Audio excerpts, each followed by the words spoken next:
ఈ లోకములో ఆయన కొరకు సాక్షిగా జీవిస్తావా? ఆయన రాత్రి వరకు నమ్మకంగా భయంకరంగా జీవిస్తావా? అలాగైతే ప్రజలందరి పక్షంలో ప్రజలందరి సమక్షంలో తండ్రి కుమార పరిశుద్ధాత్మ నామమున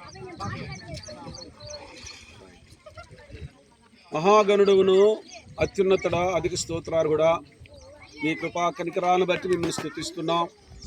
మీ ప్రియకుమారుడైన క్రీస్తు యేసు వారిలో ఆయన శిలువ బలియాగంలో మరణ పునరుద్ధానములు దయచేసిన గొప్ప రక్షణకై మీకు స్తోత్రాలు. ఈ క్రమంలో కుమారుని మీరు రక్షించుకున్నారు నాయన. క్రీస్తులోనికి బాప్తిస్మం ఇచ్చారు. అదే సమయమందు నీటి బాప్తిస్మం ద్వారా బహిరంగ సాక్ష్యం ఇచ్చి ఉంటుండగా విశ్వాసమందు స్థిరపరచండి. మీ కొరకు సాక్షిగా జీవించే కృపను దయచేయండి.